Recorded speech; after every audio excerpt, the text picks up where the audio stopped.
नमस्कार किसान भाइयों, स्वागत है आपका एचपी किसान सुविधा चैनल में। मैं कृषि विभाग से अनिल कुमार गुर्जर। किसान भाइयों, आज का जो हमारा टॉपिक रहेगा वो अभी रबी की सीजन आ गया है और बुआई होने वाली है सरसों की।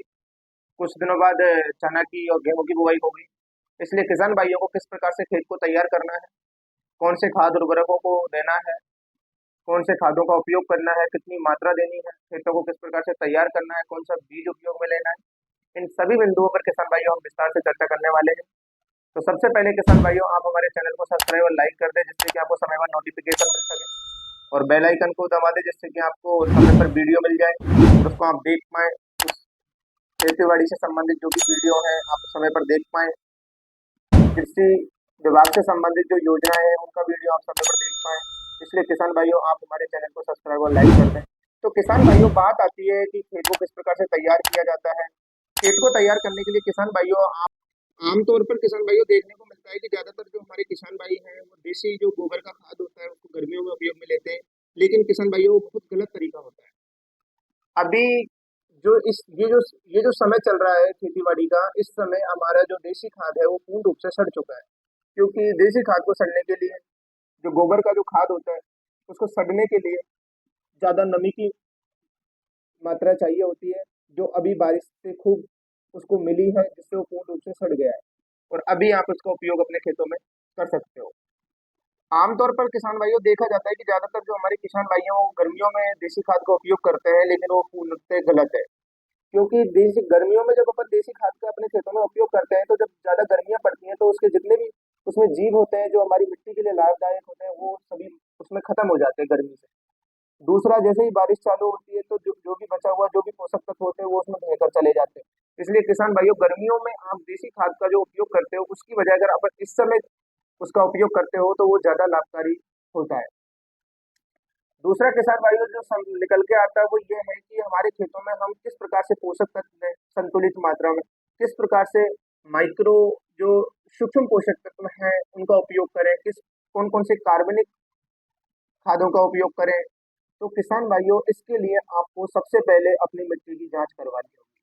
मिट्टी की जांच के बाद में किसान भाइयों, जो आपका सॉइल हेल्थ कार्ड बन के आता है उसके अंदर सिफारिश लिखी होती है कि कौन कौन से कार्बनिक खादों की कमी है, कौन कौन से रासायनिक उर्वरकों की कमी है, कौन कौन से सूक्ष्म पोषक तत्वों की कमी है। उसी के आधार पर किसान भाइयों, आप जो भी हमारी मिट्टी में सूक्ष्म पोषक तत्वों की पूर्ति है उसको छोड़कर जो भी कमी दिख रही है उसी का आप उपयोग करें। दूसरे किसान भाइयों, जैसे आपको यूरिया देना है, यूरिया से हमको नाइट्रोजन की पूर्ति होती है, तो आपकी मिट्टी में जितने भी नाइट्रोजन की कमी है आप उसी का उपयोग करें, उससे ज्यादा आप उपयोग ना करें। क्योंकि ज्यादा उपयोग करने से हमारी मिट्टी तो खराब होती है, साथ में हमारा मानव स्वास्थ्य, पशु स्वास्थ्य, हमारे वातावरण का प्रदूषण प्रदूषण भी बढ़ता है। इसलिए किसान भाइयों, आप संतुलित मात्रा में ही पोषक तत्वों का उपयोग करें, जिससे कि हमारी मिट्टी स्वास्थ्य बनी रहे। तो किसान भाइयों, हमें कौन से खाद उर्वरकों का उपयोग करना चाहिए उसके लिए भी हम चर्चा कर लेते हैं।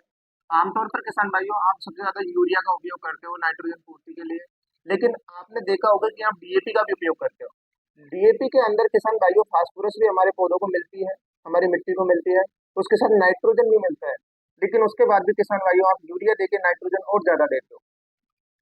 मैं आपको बता देता हूँ कि जिस प्रकार से किसान भाइयों अपन दाल बनाते हैं, तो दाल के अंदर दाल की मात्रा ज्यादा होती है लेकिन नमक की मात्रा कम होती है। लेकिन उसकी जो कम जो मात्रा होती है वो भी उसी के बराबर होती है, दाल के बराबर, क्योंकि वो सब्जी को पूर्ण रूप से अपना संतुलित आहार दे रहा है। उसी प्रकार से किसान भाइयों, जैसे जैसे सूक्ष्म पोषक तत्व है, जैसे जिंक है, तो अपन उसकी कम मात्रा देते हैं लेकिन वो उतनी ही होती है जितना अपन यूरिया का उपयोग करते हैं, डीएपी का उपयोग करते हैं, वो उसी की बराबर काम करती है। इसलिए किसान भाइयों, आप संतुलित मात्रा में ही खाद उर्वरकों का उपयोग करें। आप जो आमतौर पर जो यूरिया का उपयोग करते हो उसकी बजाय अभी एनपीके का मिक्सर उर्वरक आ रहा है, जिसका 12:32:16 में आ रहा है, मार्केट में मिल भी रहा है। उसके अंदर आपको नाइट्रोजन भी मिलेगा, फास्फोरस भी मिलेगा, पोटेशियम भी मिलेगा, साथ में आप सल्फर भी दें, क्योंकि सभी को सम्मिलित रूप में देने से किसान भाइयों एक सकारात्मक प्रभाव पड़ता है मिट्टी पर। उससे एक अच्छा बेनिफिट्स होता है, हमारा जो फल है, हमारा जो पेड़ है वो एक अच्छा ग्रोथ करेगा, वो वृद्धि करेगा, उत्पादन भी बढ़ेगा उससे। सेकंड पॉइंट की बात आती है किसान भाइयों की, एसएसपी है, सिंगल सुपर फास्फेट, आप उसका भी उपयोग कर सकते हो। क्योंकि डीएपी के अंदर आपको जो कॉस्ट है उसमें भी ज्यादा पड़ता है, जबकि एसएसपी आपको कॉस्टली कम पड़ता है। आप अगर एसएसपी का उपयोग करते हो तो एसएसपी के अंदर फास्फोरस भी होता है, सल्फर भी होता है, जो सल्फर मार्केट में बहुत ज्यादा कॉस्टली देखने को मिलती है। 100 रुपये किलो के बराबर पड़ती है। इसलिए आप अगर एसएसपी का उपयोग कर रहे हो तो सल्फर की अपने खेतों में पूर्ति हो जाएगी, क्योंकि सल्फर होता है ना किसान भाइयों, वो हमारी जो तिलहनी फसलें हैं, तिलहनी फसलों के लिए बहुत अहम भूमिका निभाता है। सल्फर की वजह से ही किसान भाइयों हमारी जो तिलहनी फसलें हैं उनके में तेल की मात्रा बढ़ती है, साथ में उसमें जो चमक है वो भी देखने को मिलती है, जिससे हमारा मार्केट रेट अच्छा मिलता है हमारी तिलहनी फसलों में। सरसों को देख लीजिए आप, अगर सल्फर नहीं दोगे तो तेल की मात्रा कम रहेगी, अगर आपने सल्फर का उपयोग किया था उसमें तेल की मात्रा बढ़ जाएगी। इसलिए किसान भाइयों एसएसपी के अंदर फास्फोरस भी मिलेगा, सल्फर भी मिलेगा, कैल्शियम भी मिलेगा, अन्य जो सूक्ष्म पोषक तत्व है जैसे जिंक है, बोरोन है, वो भी एसएसपी के अंदर 1 से 3% पाया जाता है। इसलिए और ये कॉस्टली भी आपको कम पड़ेगा, इसलिए आप डीएपी की बजाय एसएसपी का उपयोग करें। साथ में एसएसपी के साथ मिलाकर आप यूरिया का उपयोग कर सकते हैं, जो आपकी नाइट्रोजन की पूर्ति कर देगा। उसके उदाहरण के लिए मैं आपको बता देता हूँ किसान भाइयों, अगर आप एक डीएपी का कट्टा 1350 रुपये खर्चा करके करते हो तो उससे मात्र आपको फास्फोरस और नाइट्रोजन ही मिलेगा। फास्फोरस उससे आपको 23 किलो मिलेगा, जबकि नाइट्रोजन उससे आपको 9 किलो मिलेगा। लेकिन अगर आप उसी रुपए में अगर आप 3 कट्टे एसएसपी के और 1 कट्टा यूरिया का उपयोग करते हो तो आपको उतने ही उसमें 24 किलो तो फास्फोरस मिलेगा, आपको हर उससे कम से कम 16 किलो सल्फर मिलेगा और 20 किलो आपको नाइट्रोजन मिलेगा, और अन्य जो हमारे सूक्ष्म पोषक तत्व हैं उसकी भी हमारे उसको खेतों को प्राप्ति होगी। इसलिए किसान भाइयों आप डीएपी के बजाय एसएसपी का ही उपयोग करें, वो अच्छा है, बहुत शानदार विकल्प है। और इससे अलावा भी किसान भाइयों बहुत से ऐसे एनपीके के मिक्सर और अभी फर्टिलाइजर मार्केट में उपलब्ध है, जिनका उपयोग करके आप अपनी जो मिट्टी है उसको स्वास्थ्य बना सकते हो यूरिया और डीएपी की बजाय। तो किसान भाइयों आपको हमारा ये वीडियो पसंद आया होगा, और अगर पसंद आया हो तो आप हमारे चैनल को सब्सक्राइब और लाइक करें, जिससे कि आपको समय पर नोटिफिकेशन मिल सके, आप हमारा वीडियो देख पाए और आपका प्यार बना रहे।